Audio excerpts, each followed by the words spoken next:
মই আশা কৰিম যাতে গোটেই বিষয়টোৰ ওপৰত মই স্পষ্টভাৱে কথাখিনি ক'ব পাৰোঁ আৰু তাৰ পিছত বিষয়টোৰ ওপৰত যিখিনি ক'বলগীয়া আছে গোটেই কথাখিনি এটা স্পষ্ট ৰূপ এটা পাব। আজি আমাৰ সন্মানীয় বিৰোধী দলপতি ডাঙৰীয়াই যিটো তেওঁ ব্যাখ্যামূলক টোকা দিছে তাত কৈছে যে অসমৰ বিদেশী সমস্যা সমাধানৰ বাবে ৰাষ্ট্ৰীয় নাগৰিকপঞ্জী উন্নয়ন অন্যতম এক বিশেষ প্ৰাসংগিক বিষয়। শেহতীয়াকৈ চৰকাৰে বহু লোকক বাংলাদেশলৈ পঠিয়াই দি আকৌ তেওঁলোকক ঘূৰাই আনি নিজৰ অস্পষ্ট স্থিতি ৰাজ্যক দেখুৱালে। সেয়েহে ৰাষ্ট্ৰীয় নাগৰিকপঞ্জীখন সম্পূৰ্ণৰূপে প্ৰকাশ কৰিব লাগে আৰু সন্দেহযুক্তসকলক তেওঁলোকৰ ৰিজেকশ্যন শ্লিপ দিব লাগে। বিদেশী সমস্যা সমাধানৰ বাবে অসম চুক্তিৰ ৫ নম্বৰ দফা সম্পূৰ্ণ ৰূপায়ণৰ বাবে NRCৰ কাম অতি জৰুৰীভাৱে সম্পূৰ্ণ কৰিব লাগে। অধ্যক্ষ মহোদয়, এই গোটেই বিষয়খিনিৰ ওপৰত আমি যোৱা কেইটামান দিনৰ ঘটনাৰাজিক সম্যকভাৱে বিশ্লেষণ কৰিব লাগিব। আমাৰ ৰাজ্যত সুপ্ৰিম কোৰ্টৰ নিৰ্দেশত NRC এখন প্ৰস্তুত কৰাৰ কাম হাতত লোৱা হয় আৰু NRC নিৰ্মাণৰ কাম সম্পূৰ্ণ হয়। NRC নিৰ্মাণৰ কাম সম্পূৰ্ণ হোৱাৰ পিছত সুপ্ৰিম কোৰ্টে এটা জাজমেণ্ট দিয়ে যে এই ডেটাখিনি সিকিউৰ কৰিব লাগে আৰু এই ডেটাখিনি সিকিউৰ কৰাৰ পিছতহে আমি NRCখনৰ যিখিনি পৰৱৰ্তী ব্যৱস্থা সেই পৰৱৰ্তী ব্যৱস্থাখিনিত আমি আগবাঢ়িব লাগে। অধ্যক্ষ মহোদয়, আমি এই NRC ৰিলেটেড ডেটাখিনি সিকিউৰ কৰাৰ কাৰণে আমি বিভিন্ন কামত আমি লাগি আছোঁ আৰু মই আশা কৰোঁ যে অহা 8ৰ পৰা 12 মাহৰ ভিতৰত CDEC বুলি চেণ্ট্ৰেল গভৰ্ণমেণ্টৰ এজেঞ্চি এটাই কাম কৰি আছে। তেওঁলোকে এটা ইনফৰমেশ্যন ছিকিউৰিটি মেনেজমেণ্ট ছিষ্টেম এটা নিৰ্মাণ কৰিছে আৰু এই ISMS পলিচি অনুসৰি NRCৰ ডেটা সুৰক্ষিত আৰু সংৰক্ষিত কৰি তেওঁলোকে গোটেই ব্যৱস্থাটো 8ৰ পৰা 12 মাহৰ ভিতৰত সম্পূৰ্ণ কৰিব পাৰিব আৰু স্বাভাৱিকভাৱে 8ৰ পৰা 12 মাহৰ ভিতৰত সম্পূৰ্ণ হোৱাৰ পিছত NRC ৰিজেকশ্যন শ্লিপ বা একচেপ্টেন্স শ্লিপ যি বুলিয়ে নকওঁ কিয় তাক আমি দিব পাৰিম। অধ্যক্ষ মহোদয়, ইয়াত এইখিনি হ'ল এটা অফিচিয়েল যিটো বক্তব্য, কিন্তু ইয়াৰ লগত আমাৰ ৰাজ্য চৰকাৰৰ স্থিতি এটা জড়িত হৈ আছে। অসম চৰকাৰে যিখন NRC নিৰ্মাণ হ'ল সেই NRCখনক আমি চূড়ান্ত বুলি ভবা নাই, কাৰণ আমি ভাবোঁ যে এই NRCখনত সেই সময়ত বহু লোকে আৰু পৰৱৰ্তী সময়ত তাৰ বহু তথ্য প্ৰকাশ পাইছে যে বহু লোকে NRCত নিজৰ নাম বিভিন্ন উপায়েৰে তেওঁলোকে নিজৰ নাম অন্তৰ্ভুক্ত কৰিছে। একে নামৰ সুযোগ লৈ বিশেষকৈ যদি কৰবাত কাছাৰত কোনোবা এজন বাপেকৰ নামৰ লৈতে এটা মানুহ আছে, মই কামৰূপত আছোঁ, পুত্ৰ আৰু পিতৃৰ মিলন হৈ গ'ল। এই ধৰণৰ বিভিন্ন কথাৰে আনকি ট্ৰিব্যুনেলত ডিক্লেয়াৰ্ড ফৰেনাৰ্ছো NRCৰ ভিতৰত নাম অন্তৰ্ভুক্ত কৰিছে। আমি উচ্চতম ন্যায়ালয়কো কৈছোঁ, ভাৰত চৰকাৰৰ লগতো আমি কথা পাতিছোঁ যে অসমত NRCৰ পুনৰীক্ষণৰ এটা আমাক সুবিধা দিব লাগে। আমি তেওঁলোকক কৈছোঁ যে 20% নাম সীমান্ত জিলাত আৰু 10% নাম আমাৰ আন জিলাকেইখনত আমাক এটা চেম্পল চেকিং কৰিব সুযোগ দিব লাগে আৰু স্যাম্পল চেকিংত যদি কোনো আমি ভুল নাপাওঁ আমি এনআৰসি খনৰ মতে কাম আগবঢ়াম কিন্তু 20% বৰ্ডাৰ ডিস্ট্ৰিক্টত ৰিভেৰিফিকেশন আৰু 10% ৰিভেৰিফিকেশন ইন আদাৰ ডিস্ট্ৰিক্ট এই দুইটা কাম যদি আমি কৰিব পাৰো তেতিয়াহলে মানুহৰ মনত সন্দেহ নোহোৱা হ'ব আৰু মানুহে স্বাভাৱিকভাৱে এনআৰসি খনক এটা সঠিক দস্তাবেজ বুলি স্বীকাৰ কৰিব এই গোটেই এনআৰসি খনৰ ওপৰত যেটো সন্দেহ এই সন্দেহটো ৰাজ্য চৰকাৰে নহয় আনকি সদৌ অসম ছাত্ৰ সন্থা আৰু আন সংগঠনসমূহে অন ৰেকৰ্ড তেওঁলোকে জনাইছে যে এনআৰসিৰ প্ৰক্ৰিয়াত আমি সম্পূৰ্ণভাৱে সন্তুষ্ট হ'ব পৰা নাই গতিকে ৰাজ্য চৰকাৰে আমাক এখন সম্পূৰ্ণ শুদ্ধ ৰাষ্ট্ৰীয় নাগৰিকপঞ্জী প্ৰস্তুতকৰণ কৰি আমাক দিব লাগে অধ্যক্ষ মহোদয় এই বিষয়বিলাকে প্ৰায়ে সুপ্ৰিম কোৰ্টত গৈ থাকে কেইদিনমান আগতে ভাৰতৰ মহামান্য সুপ্ৰিম কোৰ্টে এটা বিশেষ জাজমেন্ট দিয়ে সেই জাজমেন্টটোত এটা কথা সুপ্ৰিম কোৰ্টে স্পষ্ট কৰি দিয়ে যে এনআৰসি আৰু বিদেশী বিতৰণৰ মাজত কোনো সম্পৰ্ক নাই অৰ্থাৎ ইয়াত কৈছে যে যেটো আমি ফাইনেল কথাটো কৈছো এজন আবেদনকাৰীয়ে তেওঁ সুপ্ৰিম কোৰ্টত গৈ আবেদন কৰিলে যে মোৰ এনআৰসিত নাম আছে কিন্তু নাম থকা সত্ত্বেও ট্ৰিব্যুনেলে মোক ফৰেনাৰ্ছ বুলি ডিক্লেয়াৰ কৰিলে এই কেছটো হল ৰফিকুল হক ভাৰ্চেছ ইউনিয়ন অফ ইণ্ডিয়া তেওঁ গৈ সুপ্ৰিম কোৰ্টত দাবী কৰিলে বা সুপ্ৰিম কোৰ্টত আবেদন কৰিলে যে মোৰ নামটো যেহেতু এনআৰসিত ইতিমধ্যে সোমাইছে সেইবাবে ৰাজ্য চৰকাৰে বা ভাৰত চৰকাৰে মোক এই ক্ষেত্ৰত কোনো ধৰণৰ মোৰ বিৰুদ্ধে ন্যায়াধিকৰণত কেছ নহব বা মোক যেটো ফৰেনাৰ্ছ ডিক্লেয়াৰ কৰিছে সেই ব্যৱস্থাটো ইলিগেল বা সেই ব্যৱস্থাটো সুপ্ৰিম কোৰ্টে স্থগিত কৰিব লাগে ইয়াতে সুপ্ৰিম কোৰ্টে তেওঁলোকক কলে ইন্টাৰিম প্ৰথম ষ্টে আছিলে তাৰ পিছত সুপ্ৰিম কোৰ্টে কলে the inclusion of the name of the appellant in the draft NRC would have no bearing on the order passed by the tribunal অৰ্থাৎ ফৰেনাৰ ট্ৰিব্যুনেলে নিজৰ ৰাস্তাত যাব এনআৰসি নিজৰ ৰাস্তাত থাকিব এনআৰসিত নাম থকাৰ পিছতো সন্দেহৰ ভিত্তিত ৰাজ্য চৰকাৰে ফৰেনাৰ্ছ ডিটেকশ্যন কৰি থাকিব পাৰিব কোনোবা সাৰ্কুল অফিচাৰ এজনে এনআৰসি এখন বনাই দিয়া মানে ৰাজ্য চৰকাৰৰ হাত ভৰি বন্ধ হৈ নাযায় আমি বিদেশী চিনাক্তকৰণৰ কাম এনআৰসিত নাম থকাৰ পিছতো আমি বিদেশী চিনাক্তকৰণৰ কাম আমি অব্যাহত ৰাখিব পাৰিম অধ্যক্ষ মহোদয় কেতিয়াবা আমি চৰকাৰক কথা কওঁ মহামান্য সুপ্ৰিম কোৰ্টে সিটিজেনশিপ 6A ওপৰত এটা জাজমেন্ট দিলে জাজমেন্টত কলে যে 1971 উইল বি কাট অফ তাক আমসুৱে আদৰণি জনালে তাক কংগ্ৰেছ দলৰ বহু কেইজন বিধায়কে আদৰণি জনালে আৰু ছাত্ৰ সন্থায়ো আদৰণি জনালে যে এতিয়াৰ পৰা 71 উইল বি কাট অফ অধ্যক্ষ মহোদয় জাজমেন্টক আমি আদৰণি জনালো কিন্তু জাজমেন্টৰ ভিতৰত লিখা কথাখিনি আমি কোনে কিমান ভাল কৰি পঢ়িলো তাৰ ওপৰত এটা প্ৰশ্নবোধক চিন থাকি যায় সুপ্ৰিম কোৰ্টে এই জাজমেন্টৰ সময়ত এটা কথা সুপ্ৰিম কোৰ্টে স্পষ্টভাৱে উল্লেখ কৰিলে and this is a constitutional bench সাংবিধানিক বিচাৰপীঠ এখন ইয়াতে 5 জন সুপ্ৰিম কোৰ্টৰ জাজ আছিল চিফ জাষ্টিস DY চন্দ্ৰচূড় জাষ্টিস সূৰ্যকান্ত মিশ্ৰ MM সুন্দৰেশ মনোজ মিশ্ৰ আৰু JB পাদিৱালা মাইনৰিটি জাজমেন্টত JD পাদিৱালাই কলে যে 71 কাট অফ ইজ ৰং কাট অফ ইজ 51,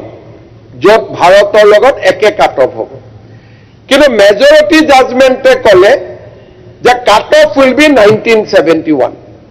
অসম চুক্তি অনুসৰি যিখন সংসদে চুক্তি বনাইছে তাক আমি ন্যায্যতা প্ৰদান কৰিছোঁ। এতিয়া আৰু 51লৈকে ঘূৰি যোৱাৰ প্ৰশ্ন নাই। 1971 will be the cut off year. Sir, এই পাদ্ৰীৱালৰ যিটো কথা ক'লে এইটো নহয়, আপুনি পিছত ক'ব। 71ৰ পিছত 6ৰ 10 বছৰ থাকিব লাগে, এই বিষয়ে পাদ্ৰীৱাল প্লিজ ৰিপ্লাইটো দিবলৈ দিয়ক না। প্ৰতিটা কথা কিয় ইণ্টাৰাপ্ট কৰি থাকে? বহক প্লিজ, আগতে ৰিপ্লাইটো শুনি লওক। পাদিৱালাৰ জাজমেণ্টটো মাইনৰিটি জাজমেণ্ট, সেইটো ৰিজেক্টেড জাজমেণ্ট। অলৰেডি ময়ে ক'লো, তাত আৰু থিয় হৈ পেলাই যে মই বিশেষ জানো এইটোৰ বিষয়ে কোৱাৰ কি প্ৰয়োজন আছে? এতিয়া প্লিজ সদনক আৰ্গুমেণ্ট কৰা হয়।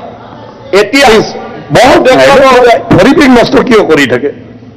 4জনীয়া জাজমেণ্টে ক'লে যে 1971 ইজ কাট অফ। গতিকে সদনত এইটো স্পষ্ট হ'ল যে সাংবিধানিক বিচাৰপীঠে ক'লে যে 1971 চন সীমা হ'ল, অসম চুক্তিক ন্যায্যতা প্ৰদান কৰিলে। কিন্তু সুপ্ৰিম কোৰ্টে এটা কথা বাৰে বাৰে ক'লে যে আমি জাজমেণ্ট দিছোঁ, কিন্তু 71ৰ পিছত অহা মানুহখিনি কোনো কাৰণতে ক্ষমা কৰা নহ'ব, তেওঁলোকক চৰকাৰে ডিপৰ্ট কৰিব লাগিব।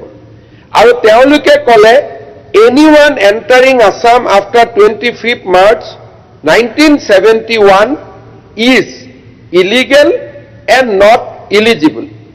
তেওঁলোকে ক'লে 71 আমি এটা হিউমেনিটেৰিয়ান জাষ্টিফিকেশ্যন কৰিছোঁ, আৰ্টিকল 6(7)ৰ লগত ই ক্লেছ নকৰে, আৰু তেওঁলোকে গোটেই কথাখিনি নিজৰ মতে তেখেতসকলে এটা জাজমেণ্ট দিলে, আৰু সেই জাজমেণ্টটো আমি মানি ল'লো। কিন্তু সুপ্ৰিম কোৰ্টে জাজমেণ্টত অসম গভৰ্ণমেণ্টক এটা সুইপিং পাৱাৰ দিলে। এইটো বিষয়ে আমাৰ বাতৰি কাকততো আলোচনা হোৱা নাই, টিভিতো আলোচনা হোৱা নাই। তেখেতসকলে সুপ্ৰিম কোৰ্টে এই জাজমেণ্টটোতে, and this is a constitutional bench judgement, welcome by AAMSU, all MLAs, AASU, everybody.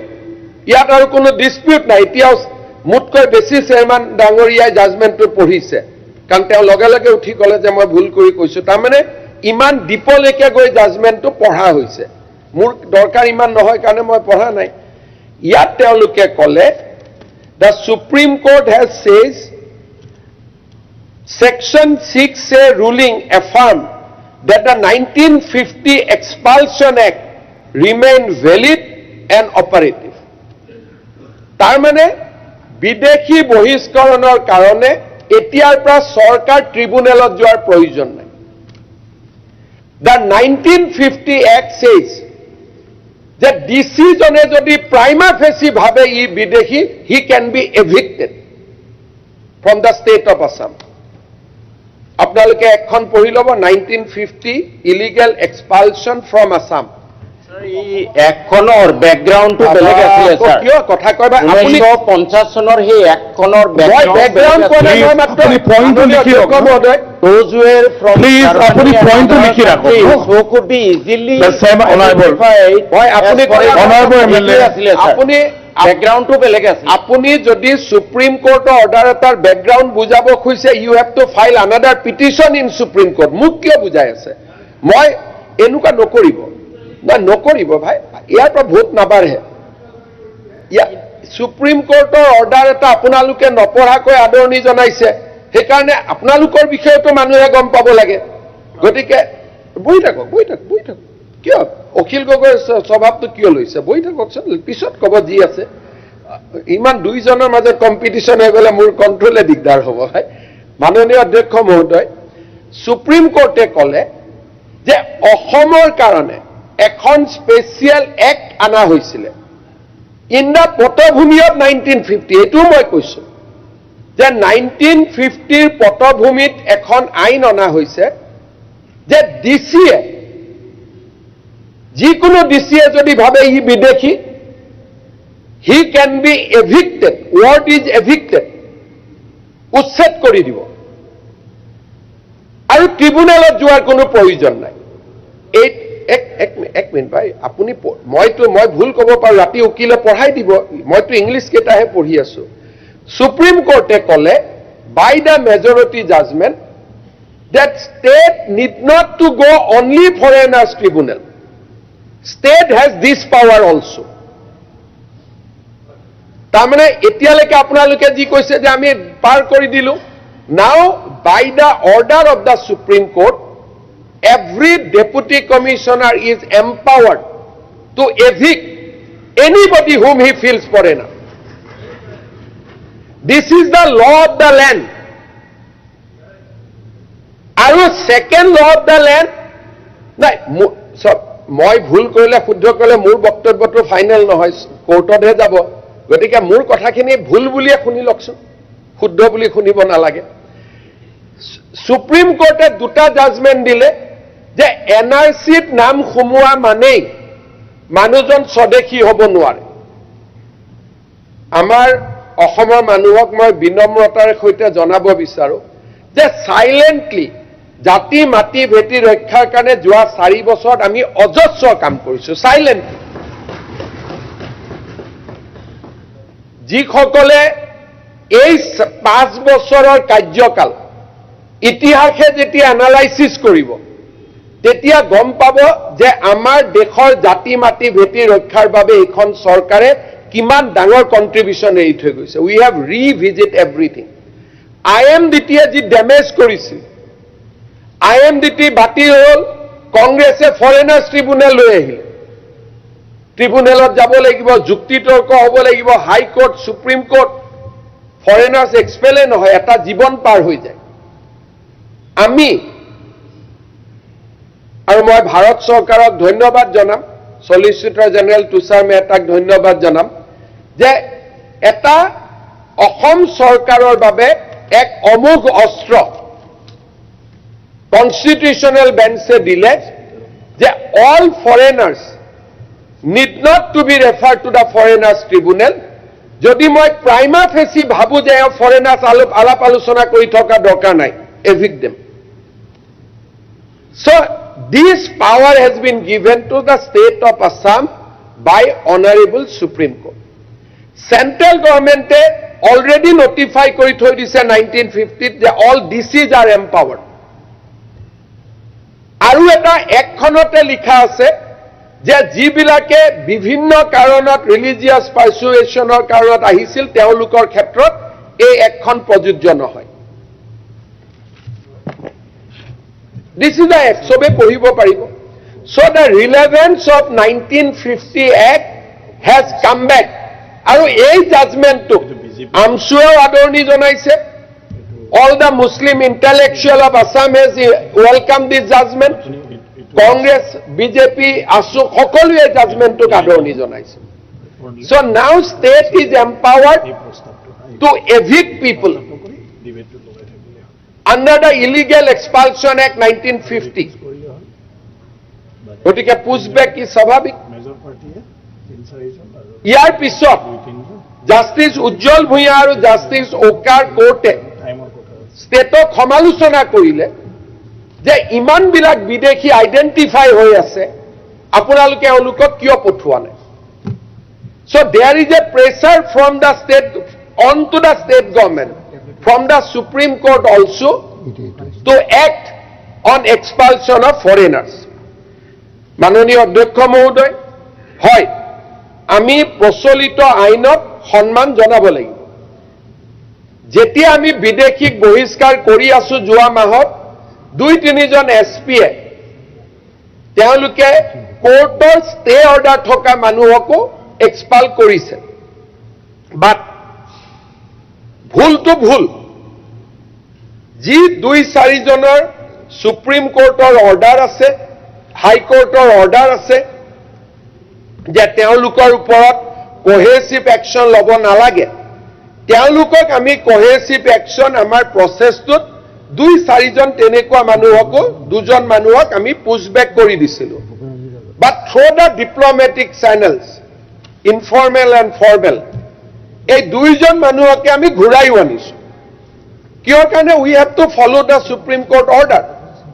আমি আইন মানিবই লাগিব. During this period, আমি সৰ্বমুঠ 193 and 110 দুইটা যোগ কৰিলে কিমান হয়? Almost 330 মানুহক আমি পুছবেক কৰিছো আৰু এজনো উভতি অহা নাই. আহাৰ কথা আহিবই নোৱাৰে. আৰু দিছ পুছবেক উইল বি ইণ্টেনচিফাইড. ই আৰু গতি ল'ব.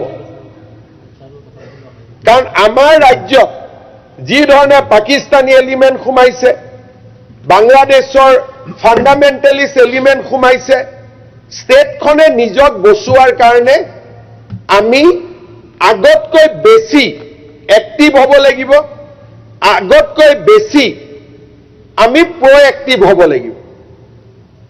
সেইকাৰণে state government has decided that আমি illegal expulsion act, we will bring that into the action.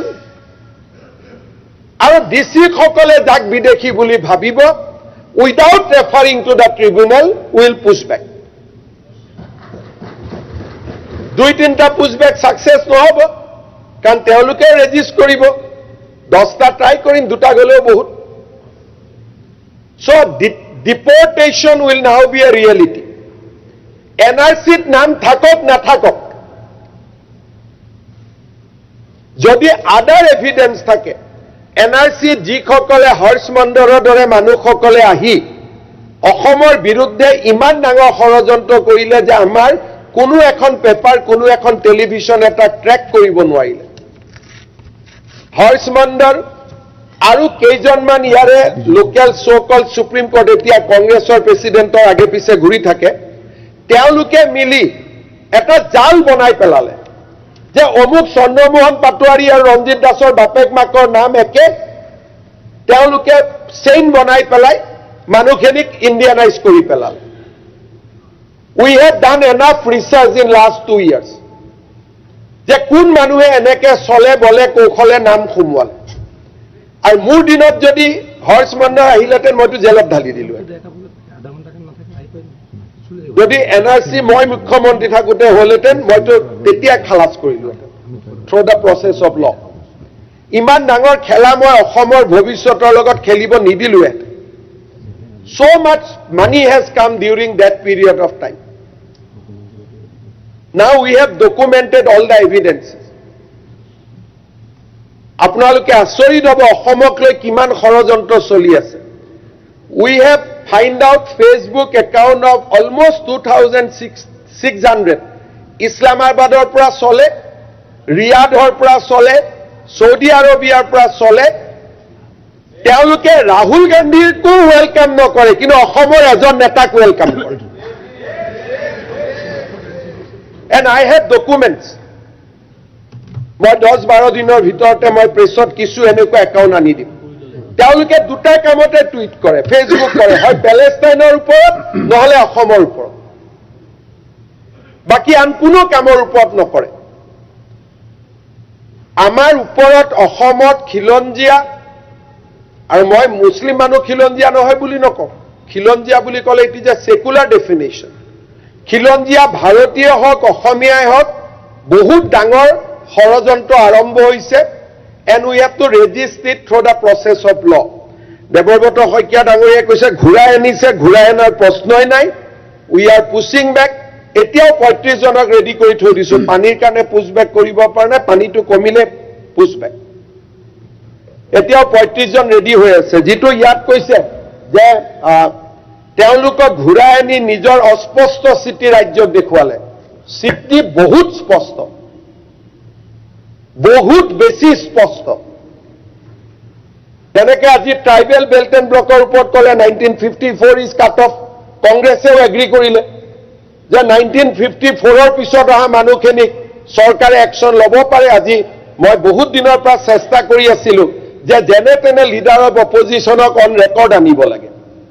আজি ৰাতিপুৱা মই সফল হলো যে আজি গোটেই মই মাননীয় উপাধ্যক্ষ মহোদয়ক কম আজিৰ প্ৰচিডিংটো যাতে টেপ চাই ভাল কৰি লিখা হয় কাৰণ আজিৰ প্ৰচিডিংত কংগ্ৰেছ দলে স্পষ্ট কৰি ক'লে যে ট্ৰাইবেল বেল্ট এণ্ড ব্লক গঠন হোৱাৰ সময়ত থকা মানুহখিনিক বাদ দি কোনেও প্ৰটেকশ্যন পাব নালাগে so' this is on record today আৰু গোৱালপাৰাৰ বিধায়কসকলেও জানে যে সব পানী ভাঙা মানুহ সব 1954ৰ পিছতে আহিছে আগততো কোনো অহা নাই গতিকে আজি মই কৰিবলগীয়া কামখিনি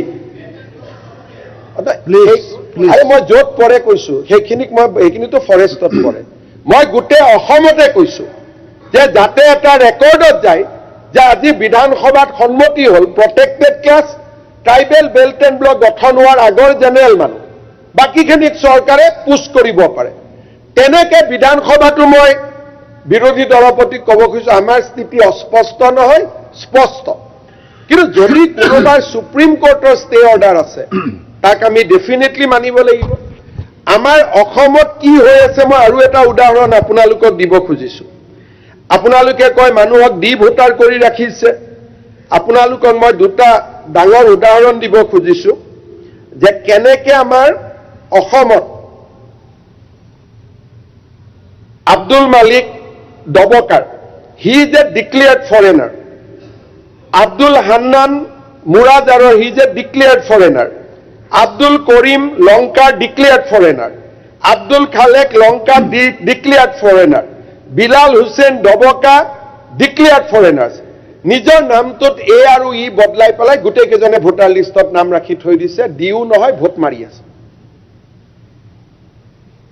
declared foreigners ভোট দি আছে এই পাঁচটা মই মাত্ৰ নাম দিলো this is the epic number DCS 89375551 DCS 1026579 CBD 22209394 these are the epic number declared foreigners নিজৰ নামটো অকনমান বদলাই পেলাই ভোটাৰ লিষ্টত নাম খুমুৱাইছে BLO সহায় নকৰে সিস্টেম হাতত আছে আৰু ভোটাৰ লিষ্টলৈ আধাৰ কাৰ্ড বনাইছে ইফালে কেসু চলি আছে স্যাৰ এই ডিক্লেয়াৰ ফৰেনাৰজনৰ মা দেউতা ভাৰতীয় হিচাপে ভোট দি আছে ককা দেউতাও দি আছে নানা নানিও দি আছে মই কৈছো ডিক্লেয়ার ফরেনার্স কৰে জাজৰ ওপৰত মই কি তাকে এইটো বিশ্লেষণ কৰাৰ দৰকাৰ আছে এফটি যি জাজমেন্ট বিলাক হৈ আছে তাতে বিশ্লেষণৰ প্ৰয়োজন আছে যে এফটিৰ জাজমেন্টক বিশ্লেষণ কৰাৰ অধিকাৰ অসমৰ মুখ্যমন্ত্ৰী নাই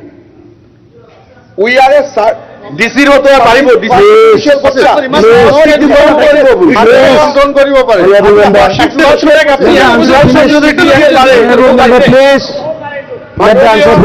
মাননীয় আজিও এইটো ৰেকৰ্ড কৰক মোক উপাধ্যক্ষ মহোদয় ক'লে যে এফটি জাজমেন্ট ৰিভিউ কৰা পাৱাৰো মোৰ আছে গতিকে যাক ইণ্ডিয়ান কৰি দিছিলে মইতো এটা বিদেশী কৰি দিম সঠিকভাৱে কৰিব লাগিব আপত্তি নাই কিন্তু 99.9% ইণ্ডিয়ান হ'ব মই কৈছো শুনক মোৰ হাতত পাৱাৰ নিদিব আপোনালোকক মই কৈছো যে আপুনি মুখ্যমন্ত্ৰীৰ নিচিনা তেনেকে আৰ্গুমেণ্ট নহয় অসমীয়া আপুনি মুখ্যমন্ত্ৰীৰ নিচিনাকে কথা ক'লে ভাল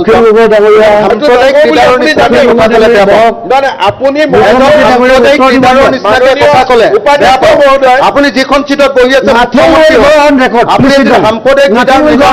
মাননীয় মই মুখ্যমন্ত্ৰী পিছত অসমীয়া আগত মুখ্যমন্ত্ৰী মই পিছত অসমীয়া মই আগত গতিকে মই যি কম অসমীয়াৰ দৰে কম গৌৰৱী অসমীয়াৰ দৰে কম গতিকে এই কথাটো মনত ৰাখক গৌৰৱী অসমীয়াটো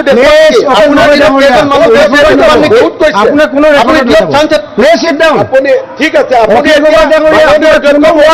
ৰেকৰ্ডত নাযাব আপুনি লিগেলি কেইজন দেখুৱাম নেকি অখিল গগৈ ডাঙৰীয়া নাথে ৰেকৰ্ড আপুনি একজনো দিয়াব পৰা নাই মই ইলিগেলি অখিল গগৈ ডাঙৰীয়া মই ইলিগেলি কৰিম অখিল গগৈ আপোনাক দেখুৱাই দিম ইলিগেলি কৰিম কোনো ৰেকৰ্ডত নাথাকিব মাননীয় অখিল গগৈ ডাঙৰীয়া আপোনাৰ কোনো ৰেকৰ্ডত নাথাকিব আপুনি কৈ থাকিব মাননীয় অধ্যক্ষ মহোদয়, এটলিষ্ট বিমলা প্ৰসাদ চলিহাৰ পিছত মই অসমৰ এজনে মুখ্যমন্ত্ৰী কিছু হলেওতো খেদিব পাৰিছো। আপোনাৰ দিনতে আটাইতকৈ কম লিগেলি খেদিব পাৰিছে অখিল গগৈ ডাঙৰীয়া। আপুনি লিগেলি একো কৰিবই পৰা নাই। অখিল গগৈ ডাঙৰীয়া, আপুনি জিৰ' বিগ জিৰ'। আপুনি আপোনাৰ ৰেকৰ্ডত নাযাব, আপোনাৰ কোনো ৱৰ্ড ৰেকৰ্ডত নাযাব। অখিল গগৈ ডাঙৰীয়া, আপোনাৰ কোনো ৰেকৰ্ডত নাযাব। Please sit down. 1 মিনিট। 301ত ডিবেট নহয়। কণ্টেষ্ট অখিল গগৈতো অলপ ভোট পাব লাগিব, গতিকে আমাৰ কোনো আপত্তি নাই। আপুনিও তাৰ কাৰণে কেকটো এডু খুৰাই যিমানে কম্পিটিশ্যন কৰে কৰক না, আমিতো হাঁহি থাকিম না। গতিকে UDF-এও কওক, আপুনিও কওক, কংগ্ৰেছেও কওক, কেকটো এডু। আপুনি দেশৰ বাৰে বাৰে উঠি আছে, আপুনি দেশৰ নিৰাপত্তা আপোনাৰ মূৰটোত হ'ব লাগিব এইটো ভুই দিব লাগিব। ৰেকৰ্ডত নাযাব। 301ত there is no scope for debate. মই সুপ্ৰিম কোৰ্ট হাইকোৰ্টৰ বাদে এটা শব্দ কৈ আছিলো নেকি? মই কৈছো যে মোক পাৱাৰ নিদিব, মই দিব বুলিতো কোৱা নাই। মই UDF-ৰ MLA খিনিয়ে কৈছে যে FTৰ অৰ্ডাৰ ৰিভিউ কৰাৰ পাৱাৰো আপোনাৰ আছে। মই কৈছো ভাই মোক নিদিব এইটো পাৱাৰ, কাৰণ দিলে মইতো ফেভাৰত কৈ আছো যে ইলিগেল কাম কৰিবৰ কাৰণে মোক নিদিব, কাৰণ মই জানো FTৰ অৰ্ডাৰ ৰিভিউ অকল হাইকোৰ্টে কৰিব পাৰে, হাইকোৰ্টৰ অৰ্ডাৰ ৰিভিউ সুপ্ৰিম কোৰ্টে কৰিব পাৰে। ইলিগেল কথাটো কোনে কৈ আছিলে? UDF-ৰ আৰু আব্দুল ৰহিম ডাঙৰীয়া প্ৰাক্তন সভাপতি আমছু, তেওঁ মোক কৈ আছে নাই নাই আপোনাৰ পাৱাৰ আছে। তে মই কৈছো মোৰ পাৱাৰ থাকিলে কলম কোনফালে যাবতো জানেই। গতিকে আপনিতো নিয়ন্ত্ৰণ কৰিব পাৰে, আপুনি কৰিব পাৰে। জানে মাননীয় ইনে নাটছেল মই এইটোকে ক'ব খুজিছো, ইলেকশ্যনৰ আগত যি হ'ব হ'ব। এতিয়া আমি লিগেলি ৰাস্তাখিনি সাফ কৰি ললো যে অসমৰ পৰা এতিয়া বিদেশী বহিষ্কৰণ সম্ভৱ। This is the achievement. আমি এটা যি প্ৰতিশ্ৰুতি দিছিলো যে আমি কাম কৰিম, আৰু আজি 300 বিদেশীও গৈছে, আৰু এই প্ৰচেছটো চলি থাকিব। মই এতিয়াই কৈছো 35 জন মোৰ হাতত আছে, পানী কমিলে পঠাই দিম। গতিকে থ্ৰু দ্য প্ৰচেছ অফ ল আমি ফৰেনাৰ্ছ এক্সপালছনৰ কাম as per the verdict of the constitutional bench of the Supreme Court of India, যিটো মোক কৈছে লিগেলি কৰিব লাগে। সুপ্ৰিম কোৰ্ট অফ ইণ্ডিয়া এতিয়া লিগেলি ডিচিক পাৱাৰ দিছে যে আপুনি বিদেশী ডিক্লেয়াৰ কৰিব পাৰে, ট্ৰিব্যুনেলত যাব নালাগে। অখিল গগৈ ডাঙৰীয়াক মই সন্মান জনাইছো যে লিগেলি কৰিব দিছে, আৰু লিগেলি আমি বিদেশী বহিষ্কৰণৰ কাম হাতত ল'ম। বাট দিছ প্ৰচেছ ইজ টিডিয়াছ, কাৰণ কোৰ্ট কাছাৰী বহুতৰ সন্মুখীন হ'ব লাগিব। But we are ready to face the challenge, আৰু আমি অসমৰ পৰা বিদেশী বহিষ্কৰণৰ ক্ষেত্ৰত এই কামবিলাক আমি কৰি থাকিম। এতিয়া ইয়াত কথা আহিছে যে হয় যে কোনোবা জেনুইন মানুহ বহিষ্কৃত হ'ব নেকি? ডেফিনেটলি নহয়। 71 চনত অহাৰ আগৰ মানুহ বহিষ্কাৰ কৰাৰ প্ৰশ্নই নুঠে, যিহেতু সুপ্ৰিম কোৰ্টে নিজেই ক'লে যে 71 চনৰ আগত অহা মানুহখিনিক বহিষ্কাৰ কৰিব নালাগে। আমিতো তাত ইলিগেলিটিৰ কথাই নাই। সেইকাৰণে ডিচিক পাৱাৰ দি দিলে নহয় সুপ্ৰিম কোৰ্টে। এতিয়া ক'লে যে ফৰেনাৰ্ছ ট্ৰিব্যুনেল বায়াছ, গতিকে ডিচিয়ে কৰিব, এইটোতো আৰু ভাল। গতিকে আপোনালোকে ট্ৰিব্যুনেল বাছি লওক, নহ'লে ডিচিক বাছি লওক, ৰাস্তাটো দুটাই। ফৰেনাৰ্ছ ট্ৰিব্যুনেলত বাচিলে এপিল হয়, আৰু ডিচিয়ে কৰিলে ৰাতিয়ে অৰ্ডাৰ দি ৰাতিয়ে এভিক্ট কৰি দিব পাৰে। ডিচি তাত এপিলৰো স্কোপ নাই। 1950 ইলিগেল এক্সপালছন এক্ট, স্যাৰ সেইটো আইনৰ পিছতেইতো অসম চুক্তিৰ 71 কৰা হৈছে, গতিকে 71টো নিজে কৰি আছে। আপুনি 51টো শেষ হোৱাৰ পিছত কিবা ক'ব থাকিলে ক'ব।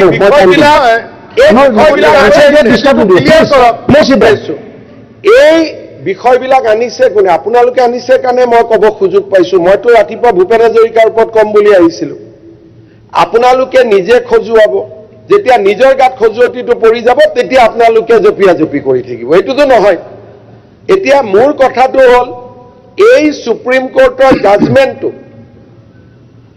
সকলোৱেতো আদৰণি জনাইছে গতিকে আদৰণি জনোৱা জাজমেণ্ট এটাৰ ওপৰত আমি যদি কাম কৰোঁ তাত কোনো আপত্তি থাকিব নালাগে যদি মই জাজমেণ্টটো ভুল কৰি পঢ়িছো মোক শুধৰাই দিব আৰু ভুল কৰি পঢ়িলেতো মই একো কাম কৰিব নোৱাৰো কিন্তু সুপ্ৰিম কোৰ্টে স্পষ্টভাৱে কৈছে যে ইলিগেল এক্সপালছন এক্ট 1950 ইজ ভেলিড আৰু গভৰ্ণমেণ্টে ইচ্ছা কৰিলে ফৰেনাৰ্ছ ট্ৰিব্যুনেলত নোযোৱাকৈও তেওঁলোকে illegal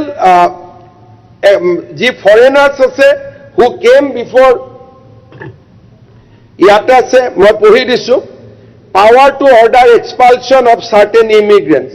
If central government is of the opinion that any person, class person having been ordinary resident in India, whether before, after commencement of this act came into Assam, and they stay of such person of class of person in Assam, detrimental to the interests of the general public of India, direct such people or class of person to remove himself. Give such further direction removal from India and Assam. এইটো হ'ল আরে please এটা supreme কোর্টে court দিয়েছে আপনি তার opinion নহয় sir please মাথা নেই বলেন কোনো রেকর্ডত নাযাব মই বুজি আছো আপোনালোকে এই শুনক আপোনালোকে কিয় এইটোত কষ্ট পাইছে সেই প্যাৰাগ্ৰাফটো আপোনালোকে নপঢ়িলে না পঢ়ক না প্লিজ আপুনি 1 মিনিট বাহিৰত যাওক সুপ্ৰিম কোৰ্টৰ 6 এৰ ওপৰত জাজমেণ্টটো লৈ আহক গুগল ৰ'ব আপোনাক মই 5 মিনিট সময় দিছো আপুনি জাষ্ট বাহিৰলৈকে যাওক গৈ পেলাই গুগল কৰক জাজমেণ্টটো লৈ আহক নিজে বুজি পাব মইতো 2 দিন পঢ়িয়ে কৈছো মইতো আৰু ইমান কেঁচা কাম এটা কৰিব ইয়াত অহা নাই মই 2 দিন প্ৰেক্ষাপটত স্যাৰ 71 প্লিজ ভয়ে ডিস্টাৰ্ব কিয় দি আছে what is Euro important please sit down কৰক এতিয়া দেৱব্ৰত শইকীয়া ডাঙৰীয়াই যিখিনি মানুহৰ কথা ইয়াত ক'ব আহিছে সেই মানুহখিনি হ'ল ডিক্লেয়াৰ্ড ফৰেনাৰ্ছ যিখিনি আমি পুছ কৰিছো by tribunal or the Supreme Court. I want to get clarified. মই টাইম দিম এটা হৈছে বাই ট্ৰিব্যুনেল কোনো এপিলো কৰা নাই অৰ্ডাৰো কৰা নাই দ্য অৰ্ডাৰ হেজ বিকাম ফাইনেলিটি কিন্তু যোনে হাইকোৰ্টত কেছ কৰিছে যোনে সুপ্ৰিম কোৰ্টত কেছ কৰিছে তেওঁলোকক আমি এক্সপেল নকৰোঁ কাৰণ আমি আইনক সন্মান জনাব লাগিব কিন্তু যোনে কোনো এপিল কৰা নাই আৰু আজিৰ পৰা 5 বছৰ আগত অৰ্ডাৰ ওলাই গৈছে এতিয়া এপিল কৰাৰ সময়ো নাই তেওঁলোকৰ ক্ষেত্ৰত দ্য জাজমেণ্ট হেজ ৰিচ ফাইনেলিটি গতিকে তেনেকুৱা 30,000 মানুহ আছে আৰু কিন্তু মুখ্যমন্ত্ৰী ডাঙৰীয়া বহু মানুহ এনেকুৱা আছে যে তেওঁ যে বিদেশী চিনাক্ত হৈছে তেওঁ নাজানে প্লিজ তেওঁ নাজানে তেওঁক যে বিদেশী হিচাপে চিনাক্ত কৰি থৈছে ডিক্লেয়াৰ কৰিছে তেওঁ নাজানে প্লিজ মানুহে সেই মানুহখিনিয়ে কংগ্ৰেছক ভোট কিয় দিছে নামকেইটা লৈ পেলাই এমএলএ জনে এপিল কৰাব লাগিছিলে প্ৰশ্নটো হৈছে যে আপোনালোকে দুখীয়া মানুহখিনিৰ লগত কিয় নহয় এতিয়া সেই ব্যক্তিজনে নাজানে আপোনালোকৰ চৰকাৰে ৰেকৰ্ডত নাযাব মেক্সিমাম কংগ্ৰেছ গভৰ্ণমেণ্টৰ সময়ত এই ফৰেনাৰ্ছৰ যিখন লিষ্ট ডিক্লেয়াৰ হৈছে কাৰণ সোণোৱাল ডাঙৰীয়া মুখ্যমন্ত্ৰী হোৱাৰ পিছৰ পৰা ডিটেকশ্যন ডিপৰ্টেশ্যনৰ কাম এনআৰচিৰ কাৰণে ৰখি আছিলে এই গোটেই মানুহবিলাক ফৰেনাৰ্ছ ডিক্লেয়াৰ হৈছিল during the regime of honourable chief minister Tarun Gogoi মইতো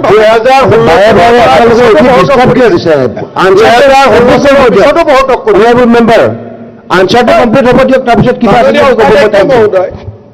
বিধায়ক এজন আনচাৰটো কমপ্লিট কেনেকে হ'ব তেখেতে অকল খোজ মাৰি বাকী আপুনি হেৰি হৈ থাকিব আপুনি খোজ মাৰিহে হ'ব কোনো ডিছকাছন কেনেকে শেষ হ'ব মাজত চলিয়ে থাকিব খোজে মাৰিছে ধৈৰ্য ধৰিব লাগিব শুনিব পাৰিব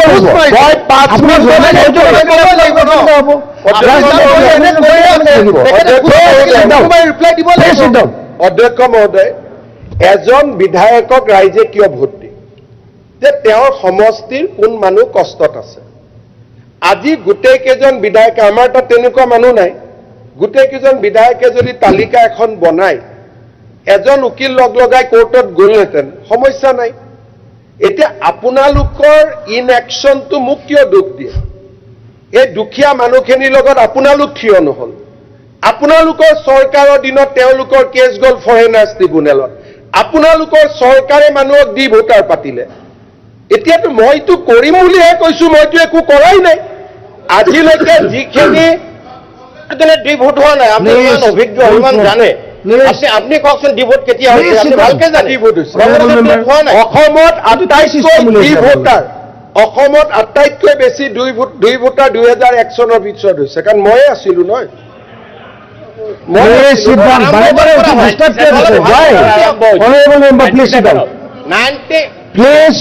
আজি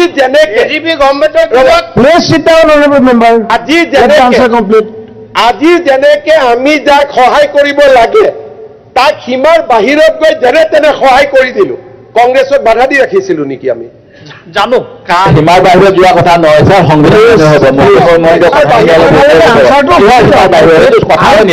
সংবিধানৰ শপত লৈ চবেই কৰি আছো, কিয় সীমাৰ বাহিৰ?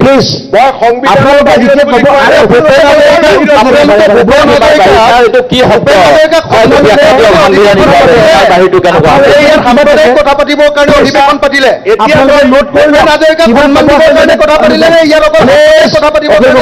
অধিৱেশন পাতিলে আপোনালোকে এদিনীয়া। আপোনালোকৰ কিবা থাকে যদি নোট কৰি লওক, ভোট হ'ল তাৰ পিছত মই এলাউ কৰিম আপোনালোকক ক'বলৈ। নুমল মমিন ডাঙৰীয়া, মাননীয় সন্মানীয় উপাধ্যক্ষ মহোদয়, ইয়াতে ভোট হ'ল এটা, 3টা পাৰ্টিৰ কম্পিটিশ্যন। আমিতো কোনেও মাতা নাই, আমি মনে মনে বহি আছো। যিমান ইণ্টাৰেপশ্যন হৈছে বিৰোধীৰ পৰা হৈছে, ৰুলিং পাৰ্টিৰ পৰা। মোক মাত্ৰ 5 মিনিট ক'ব দিয়ক, নক'লেও মই আধাটো চেছ কৰি দিওঁ, মোৰ কোনো কথা নাই। খালি মই কি ক'ম সেইটো আপোনালোকে ডিটাৰমাইন নকৰিব, মোৰ কোৱাটো মই ক'ম, আৰু মোৰ কোৱাটোৰ পিছত আপোনালোকে বিৰোধিতা কৰিব পাৰে। That is the democracy.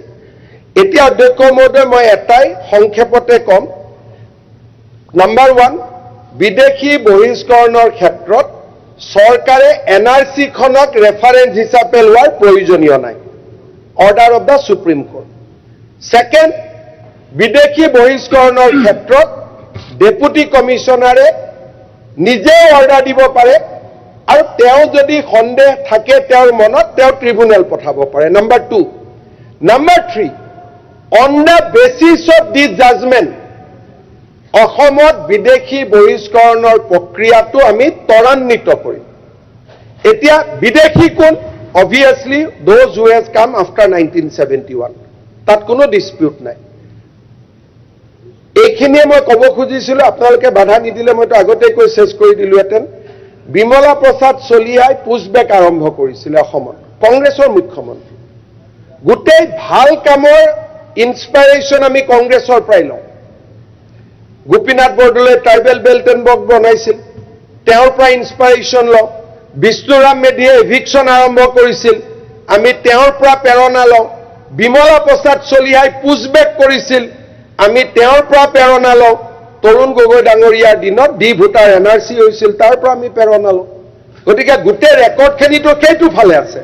এতিয়া আমি ৰেকৰ্ড বনাবহে খুজিছো, মইতো এটাও ভুল কোৱা নাই, ইতিহাসৰ পৰা কৈছো।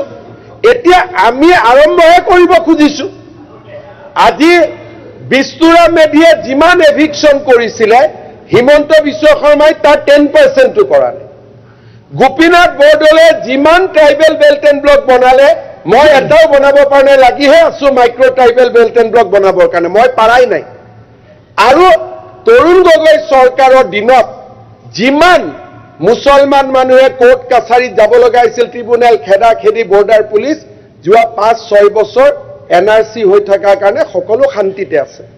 কম্পেৰিজন কৰিব, হিচাপ কৰিব। আগতেতো ইয়াত আহি ৰাস্তা ঘাটৰ কথা কোনেও নাপাতিছিলে, খালি ডি ভোটাৰৰ কুৱেশ্যন। আজিকালিতো এইবোৰ একো নাই।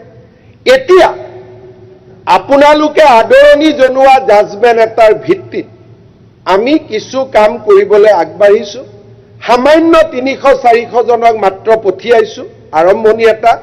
ইয়াক লৈ যাব লাগিব এটা নেক্সট লেভেললৈকে, আৰু তাৰ কাৰণে যদি আইনে আমাক অনুমতি দিয়ে আমি নকৰোঁ, যদি আইনে অনুমতি দিয়ে ডেফিনেটলি আমি কৰিম। আৰু সেইকাৰণে মই আগতে উত্তৰটো এটা শব্দত সামৰিছো, বিদেশী বহিষ্কৰণৰ ক্ষেত্ৰত এই চৰকাৰখন দায়বদ্ধ। আইনে দিয়া দেৱব্ৰত শইকীয়া ডাঙৰীয়াই সংবিধানৰ কথা কৈছে, গতিকে মই সংবিধানে ৰিপিট কৰিম যে সংবিধান আৰু আইনে প্ৰদত্ত কৰা প্ৰতিটো ক্লজ ছেকশ্যন দাড়ি কমাৰ সুবিধা লৈ অসমখনৰ পৰা আমি বিদেশী বহিষ্কৰণৰ কাম কৰিম। বহিষ্কৰণৰ কাম কৰিলে এটা লাভ হয় কি, যিমান মানুহ আছে বহিষ্কাৰ কৰি আমি শেষ কৰিব নোৱাৰোঁ। ইয়াৰ পৰা যেতিয়া যায় তেতিয়া বাংলাদেশত এটা মেছেজ হয় যে অসমত আৰু নাযাবি দেই, ভাৰতত আৰু নাযাবি দেই। It act as a deterrent. এতিয়াও যে গোটেই ভাৰতৰ পৰা আমাৰ কেন্দ্ৰীয় গৃহমন্ত্ৰী ডাঙৰীয়াৰ নেতৃত্বত, মই সেই সংখ্যাটো দিবই খোজা নাই, যে গুজৰাট ৰাজস্থানত যোৱা বহুত মানুহক অসমেদি আমি পুছবেক কৰিছোঁ, বহুত মানুহক। ডেট নাম্বাৰ মই দিব নোখোজো, কাৰণ BSF-এ কৰিছে, আমি মাত্ৰ ফেচিলেট কৰিছোঁ। ডেট নাম্বাৰ ইজ হিউজ, বহুত ডাঙৰ অংক এটা ইয়াত আছে সোমাই, কিন্তু মই অথৰাইজ নহয় কাৰণে ক'ব খোজা নাই। But this is being facilitated by Assam government. Assam চৰকাৰে আমি যিমান পাৰোঁ সহায় কৰি আছোঁ।